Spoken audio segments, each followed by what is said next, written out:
आप देख रहे हैं सुधीर हब, मिस्टर सुधीर के साथ।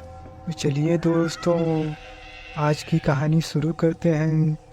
यह कहानी शेयर किया है रवि सिंह ने, जो कि राजस्थान के रहने वाले हैं। रवि जी बताते हैं कि एक दिन रात को अपने दोस्तों के साथ अंधेरी रात में खेत के रास्ते बस स्टैंड की तरफ जा रहे थे।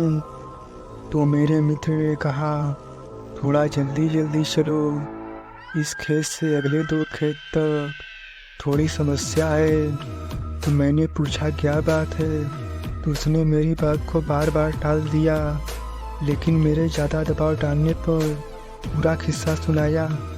बहुत साल पहले अपने गांव से रात को इन्हीं खेतों से एक आदमी गुजर रहा था। रास्ते में वो पेशाब करने के लिए एक पेड़ के नीचे रुक गया। उसके बाद वो जैसे ही थोड़ा सा चला तो उसे किसी बच्चे की रोने की आवाज़ सुनाई दी। तो उसने सोचा रात को पहरा देने वाले का बच्चा होगा, लेकिन तभी याद आया कि ये ज़मीन तो मन्नू दादा की है, जो कि 1 साल पहले यहाँ पर फांसी लगाकर मर गए थे। वह आदमी सहमे हुए कदमों से बढ़ रहा था और उसके दिमाग में उन लोगों की बातें याद आई कि इस खेत में गुजरते वक्त रात को कभी पीछे मुड़कर मत देखना। अगर कोई रास्ता भी पूछे तो उसके आँखें और पाँव को भी मत देखना। कोई कितना भी बोले मगर तुम मत सुनना।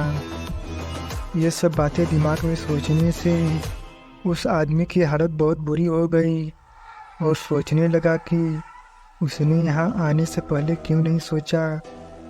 वो जैसे जैसे आगे बढ़ता है वैसे वैसे बच्चे की आवाज़ और तेज हो जाता है, और ऐसा लग रहा था जैसे वो बच्चा उसके साथ ही चल रहा हो। तभी उसने अचानक देखा कि एक पेड़ से बंधे झूले में बच्चा लेटा रो रहा था।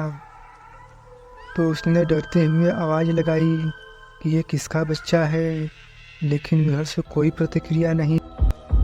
वो डर के मारे आगे बढ़ने लगा, लेकिन बच्चे को रोते हुए सुनकर उससे रहा नहीं गया और उसने पीछे मुड़कर देख लिया। तो फिर उसने देखा वो बच्चा झूले में उसके पीछे पड़ा था। रहम कर उसने उस बच्चे को गोद में उठा लिया और भागने लगा। थोड़ी देर बाद वो छोटा सा बच्चा उसे वजन लगने लगा और यह देखकर चौंक गया कि उसके पैर लंबे होकर जमीन को छूने वाले थे।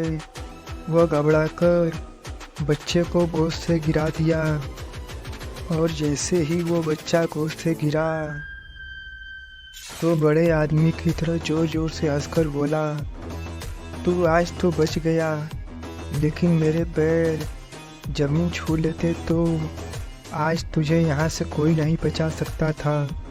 तेरी मौत तो तय थी। यह बोलते ही बच्चा वहाँ से गायब हो गया। तो वह इंसान वहाँ से गिरते पड़ते अपने घर तक पहुँचा और घर पर पहुँचते ही बेहोश होकर ज़मीन पर गिर पड़ा। जब अगले दिन उसे होश आया तो उसने गांव वालों को सारी घटना सुनाई। और जैसे ही मैंने यह कहानी सुनी तो डर के मारे बिना पीछे देखे जोर जोर से दौड़ने लगा और फिर कभी रात को उस खेत के रास्ते नहीं गुजरा।